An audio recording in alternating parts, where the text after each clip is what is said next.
Hi, this is Denise with PaperKraftD, and on today's Trash to Treasure Tuesday, I'm going to repurpose scrap paper strips to mass make some collages that can be used in your projects. I absolutely adore Corey Dahman's Creating with Scraps videos, and I've adopted her method of sorting my scraps so that they can be used more easily in projects. However, I go through periods where sometimes I'm simply overflowing, especially with strips. So I know most people at this point would just throw away a portion of their scraps, but I'm stubborn. And I'm determined to use them. But I need something that's super, super quick and super, super easy to use up those scraps quickly and efficiently. So I've come up with a method of doing that, I think. And I'd like to share that with you today. For this project, you'll need some scrap paper, book pages, glue stick, a non-stick surface, a sewing machine, and some scissors and/or a paper trimmer. Now, if you don't have a sewing machine, later in the video, I'm going to explore some different methods that you might be able to use. So stay tuned. Okay, to start off, I'm just going to take a page from my gutted book, and this is just from a book that I had used the cover to make a journal out of. And I'm going to take my nonstick surface. I'm going to curate some of my scraps, and these that are just the edges of some of the printables that I use. I'm going to take these out because these aren't going to be super interesting for this, and I usually coffee or tea dye these strips anyway, so I like to keep those separate. If I have other pieces like this that you can see have the border on the side, I'm just going to take and I'm going to, tear off that border. And when I place them on my nonstick surface, I'm going to place them down, face down, so that the pattern side is on the bottom. But other than that, I'm just going to really take a handful of my scraps, and I'm just going to kind of drop them on my surface. Okay, and then I'm just going to take my book page, and I'm just going to cover the whole thing with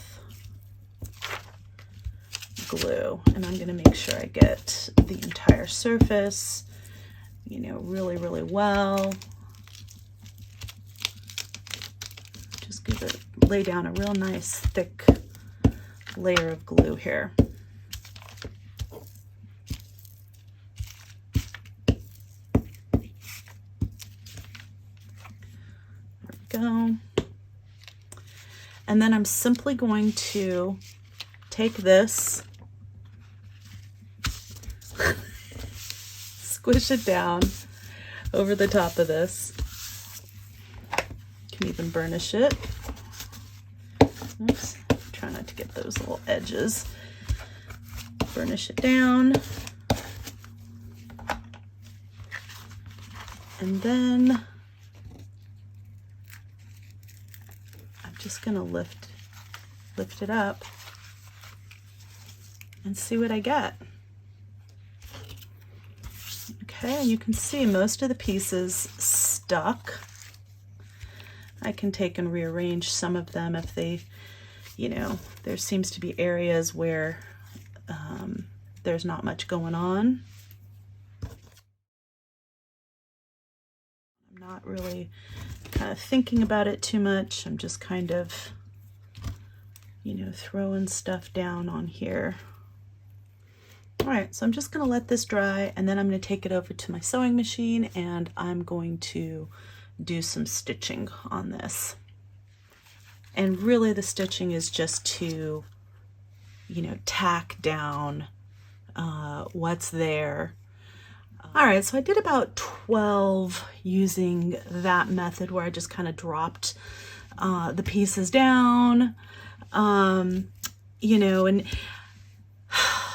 it took a little more time than I anticipated, only because, you know, I had a lot of these, you know, pieces that that I had to pull out that I'm gonna coffee dye. And then I had, you know, a lot of pieces where the printable still had the edge on it, kind of like this. So I kind of had to, you know, tear that off. So I'm gonna do now 12, just laying strips down. And again, I'm not gonna be super careful about, you know, gluing everything down perfectly. I'm just gonna kind of get it down quickly, just to get, you know, just to kind of compare and see how long it takes, you know, to do the two different kinds. And I'm not, you know, worrying about it being perfect. I'm just very curious to see how this compares in terms of, you know, the amount of time that it takes to do each of these.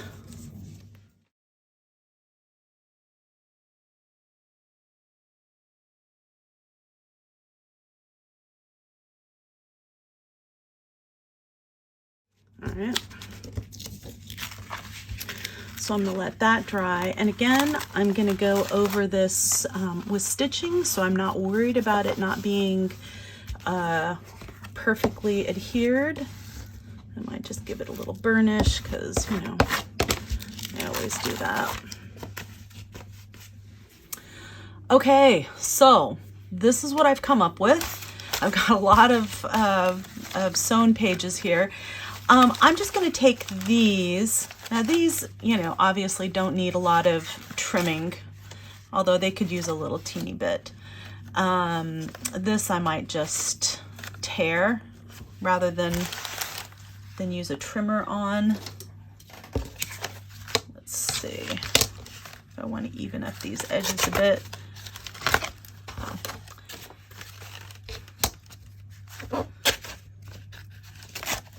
Those are just kind of single layers, so I might just leave those kind of like that. Oops. And I can trim all of these little strings. I just lifted the needle and continued on sewing. I didn't, you know,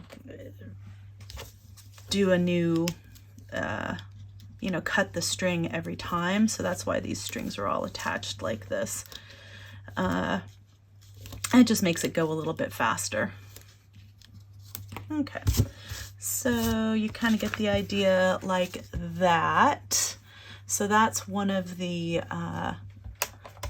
ones that I just did the strips on. You can see they, you know, they're not coming up. There's areas where, you know, you could probably put some more glue if you really wanted to, but I'm fine with that like that. I don't think it's gonna do anything. And I kind of like having, you know, places where I can maybe tuck some stuff later as I want to put this in a journal. So, and I'm just going to leave the back as is. I'm not going to mess around with that too much. These, you can see I did some creative stitching on them. Just kind of, you know, did some swirls on some, and I did, you know, these kind of wavy lines on this one. And these, I'm going to actually bring my trimmer out, which I don't use all that much anymore. And I'm just going to kind of line it up like this. And I'm just going to, you know, trim off that excess. You could also just use your scissors. You don't need to necessarily use a trimmer, but you can see on this one I did not make an even Might actually be easier to trim it from the back. Go back and forth a couple times. I didn't worry about tearing it out and making it even before I started the collage. So yeah, actually it's a little easier to go ahead and do this from the back. There we go. Cool. So you end up with something like this, which I think looks pretty cool. This would be fun in a journal, just kind of collaged up. I like that. It's just a different kind of collage. And some, you know, stick up, which is, I kind of like that, that it's not all just completely flat. It's a little bit interactive. You could tuck things underneath there if you wanted. So, you know, and glue it down. I think that's kind of fun. Okay, so that's that one. I'm gonna go ahead and trim the rest of these up, and then I'm gonna show them to you. Okay, so here's what I came up with. And you can see these give you just kind of a more organic type of collage. And I like the kind of the free form. Oops, looks like I forgot a stitch there. And I like just kind of the free, you know, stitching, and that holds it down pretty well, but it still has little pieces that stick up, which I kind of like. And I might actually purposefully, you know, bend some of them back just to get more of a interesting look. You know, it really just depends on what I'm going to be doing with my final project. So that's kind of cool. I did some like squiggly, curly Q spirals on this one. This one I just did some straight stitching. Did some more of the curly Q type stitches on this. I did like a Greek key design on this. I actually really like this one. I think that looks pretty cool. Just did some squiggles, some ovals, some more straight stitches, and I left this side really rough, and I actually kind of like that look, so may do more of that. This one I used white thread, and this is also kind of that Greek key design. But you just get a different kind of a look. You see on this one, the stitching is much more prominent, obviously, in black and becomes kind of a design element. Whereas this, you know, with the white stitching, the collage really is able to shine through a little bit more. So I really actually kind of like and maybe prefer the white thread for this type of collage. Just got some, you know, squiggly lines. Left it rough on the edge over here. I kind of like that. Some more squiggles. Some more swirls. All right. And then I did a number of these as well. And honestly, they took about the same amount of time. And mainly because I was picking out, you know, these strips that I'm going to coffee dye that really, you know, shouldn't have been in there.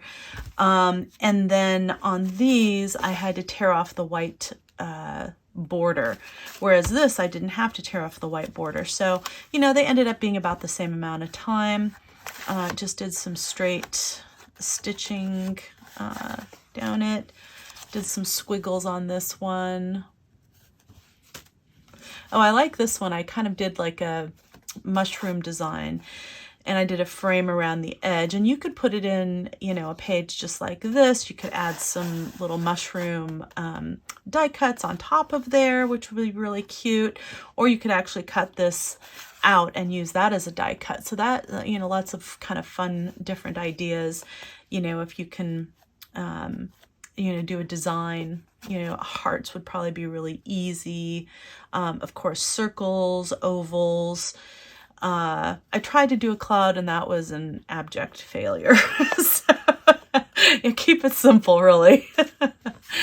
Oh, this way's, you know, interesting, you know, just with some squiggly lines, and that kind of gets, you know, things are much more firmly down, right? Because I did the stitching this direction rather than this direction. So all the edges are kind of, you know, firmly down.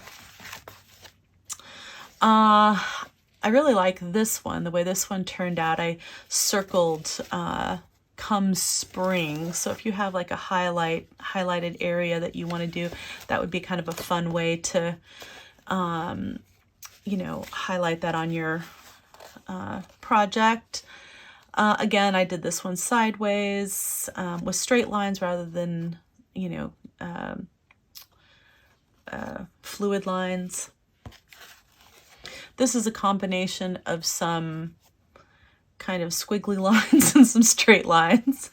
You can see I put some Amazon packaging on there. I thought that looked kind of interesting and cool. Again, just some straight lines. I really like the way this one turned out with the little die cut in there. And again, you know, same type of thing, you know, the stitching really becomes a design element when you use a dark thread. When you use a light colored thread, you know, even though I did like a lot of swirls and stuff on this one, you can't really tell, except for on, you know, this darker paper. So it, you know, fades much more into the background, which is kind of cool. So it's kind of, you know, it's nice to have a combination of both. Same with this one. This is just straight stitching. And this one I did, you know, some circles with just some white thread. And you can only really pick up the circles on the darker paper very faintly otherwise. Okay, so all that's really cool. With all of the stuff I trimmed off, I got more scraps, and some of these are really pretty small pieces. So kind of interesting. So I'm going to essentially just do the same thing I did before, you know, glue up some pages and set them right in here. And this one I'm not really even going to curate it at all. I'm just going to kind of see what we come up with, and you know, if something's obvious, like the wrong side, I'll turn it over. Like this was obviously the wrong side, but for the most part, I'm just gonna kind of, you know, wing it and see what we come up with. It should be kind of interesting. So I'm gonna go ahead and do that, and I will be right back. Okay, so this is all glued up. I'm just gonna lay it right over the top.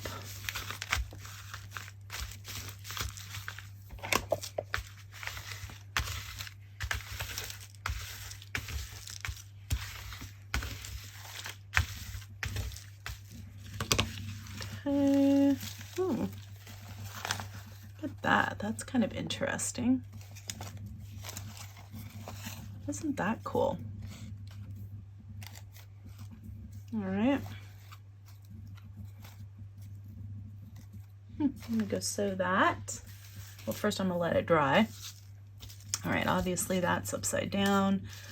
So the ones that are obviously upside down, I'll turn over, but the rest I'm just leaving as is. Okay.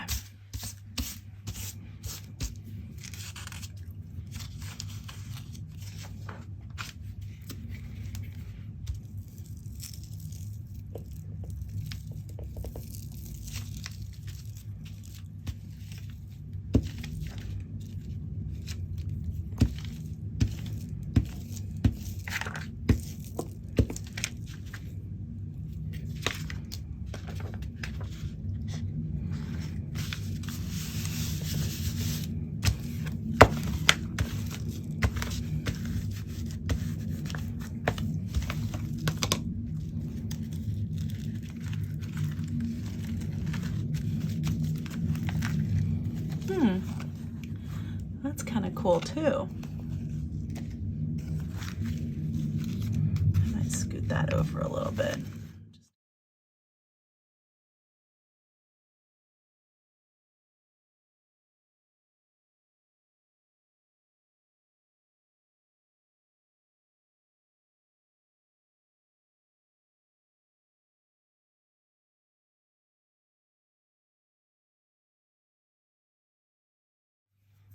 Okay.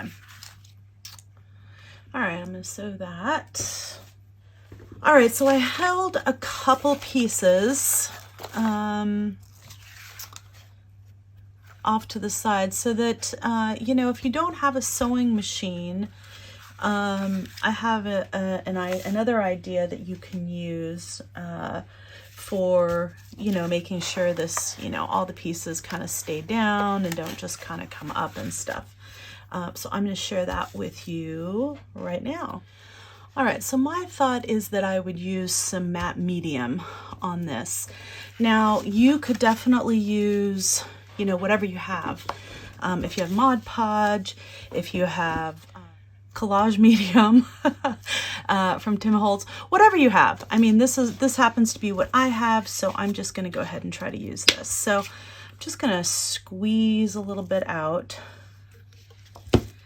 on here, and I'm just using a brush. Actually, I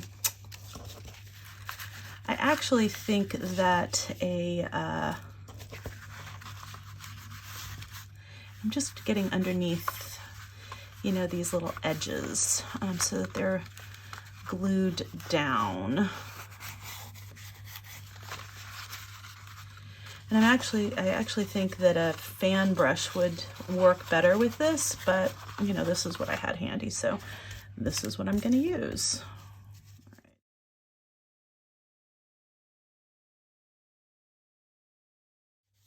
This is kind of getting a few bumps in there, which I actually don't really mind. So, but you know, if it bothers you, then you know, you can work those out. All right, so same type of thing with this. This one's going to be a little more challenging since there's so many layers. So I'm anticipating they'll need a little bit more. So I'm just going under whatever layers I can kind of, you know, get under easily with the brush.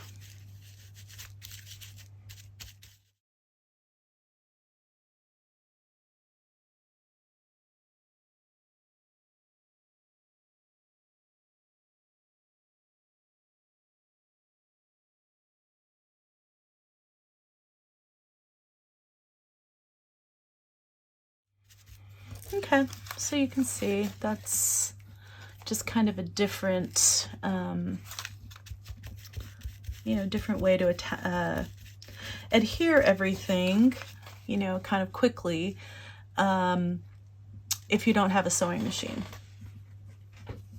And I'm just going to let that dry. We'll come back to that. Okay, so here is my little pile of all the scraps that are left over from, you know, the projects that we just did. And my idea, another idea for using these if you don't have a sewing machine, is to perhaps use some laminating sheets. These are some I've had in my stash for quite a while. I have a couple that are like 4x6, you know, photo size. Let's see if I can figure out how they open. Okay, so it opens up like that. So my thought is, you know, if you happen to have, you know, a laminating machine and laminating pouches, but you don't have a sewing machine,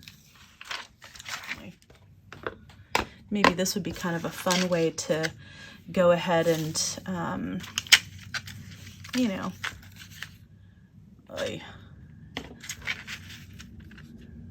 get some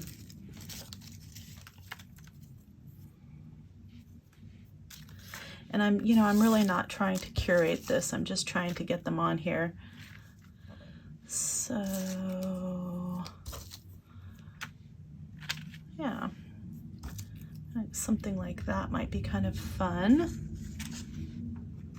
All right.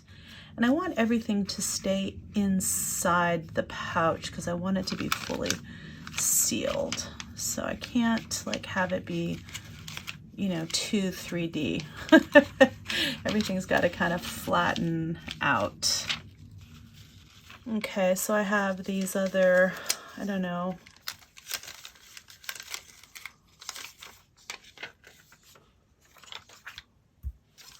kind of cut off pieces.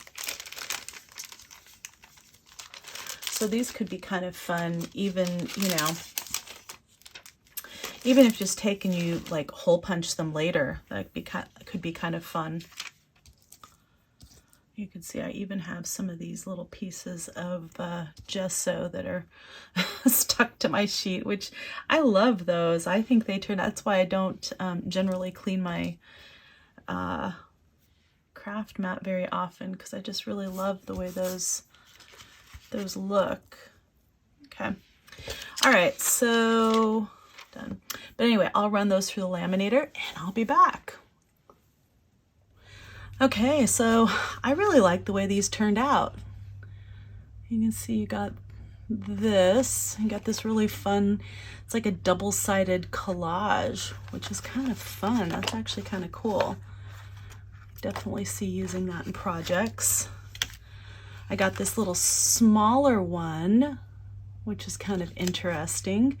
And you know, you could definitely make these, you know, more choreo style with like the strips coming down and whatnot. But this is just kind of an interesting way to use your scraps. And this too is a scrap from a previous project with the laminating pouches. So it's kind of a double scrap whammy, you know, and not everything's going to be a work of art, but it's interesting. It'll make an interesting backdrop for some other stuff, I think, incorporated with some other stuff. And this one's kind of interesting. I actually really like that one.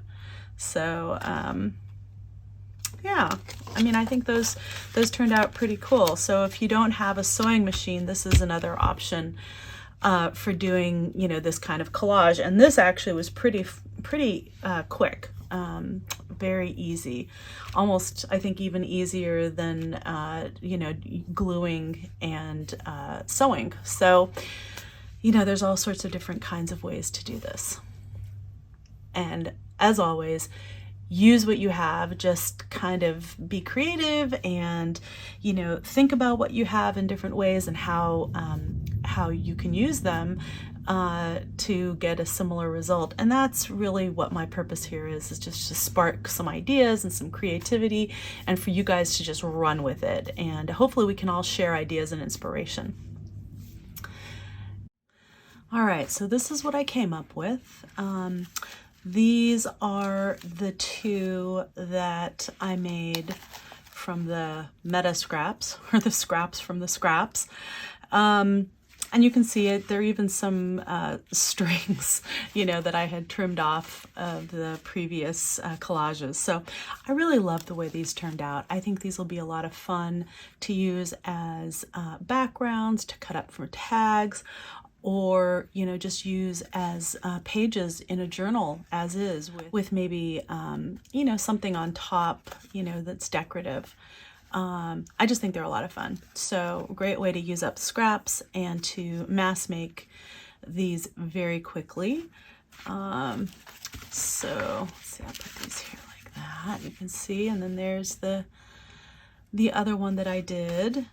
And these are the two that we used the matte medium over, and you can see that worked pretty well. And these are all adhered pretty nicely. I really like that collage. I think it's really cool. So that's a great alternative if you don't have a sewing machine, or maybe you just don't want to use the sewing machine, which is completely legitimate, right? This is the other one we did with the matte medium, and this one I probably should have added a little bit more matte medium on this. I was trying to be a little bit frugal with it, but you know, just can add a little bead of glue in there and that'll stay down. Again, you can use these little scraps in the laminator, especially if you have little scraps of previous pouches that you've cut up that you didn't want to waste. So these are a lot of fun. I could see using those in projects. And again, if you don't have a sewing machine, or if you simply don't want to use your sewing machine, this was really a fast way to do it. Really a lot of fun. And then these are the ones that I did on my sewing machine.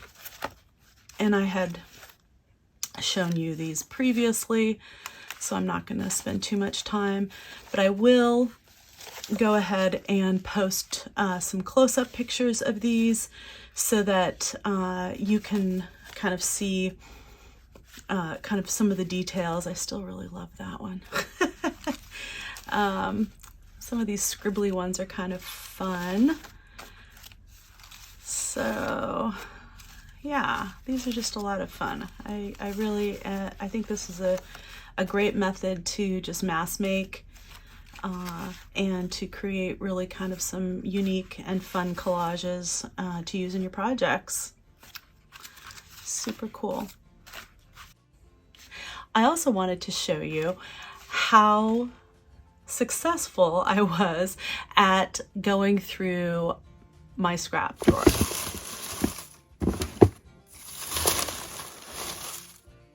So you can see I still have quite a few scraps, but now it's not overflowing and I can actually see what's in there. So I'm super excited about that. I did keep a couple of these strips from that I take off when I cut out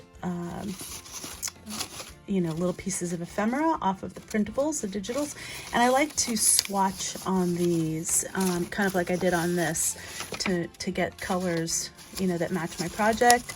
And then these strips are actually just a lot of fun to use in projects as well, and collage and various other things. So anyhow, I'm beyond pleased that I used up as many scraps as I did, and I feel like this was definitely a success. So I hope you give it a go. I really want to thank you so much for joining me today. I hope you enjoyed this video and that it was helpful in providing some tips and tricks for mass making. Really helpful for using up your scraps and creating some really unusual and fun collages that you can use in your projects for just in all sorts of ways. If you did enjoy this video, please give it a thumbs up and leave me a comment in the description box below. It really does help my channel get noticed. And I have the goal of trying to get to 5,000 subscribers. So I'm hoping that, if you can, help me out with that, I'll be able to get there. And if you would like to see more content like this in the future, please subscribe to my channel. Again, this is Denise with PaperKraftD, and craft on.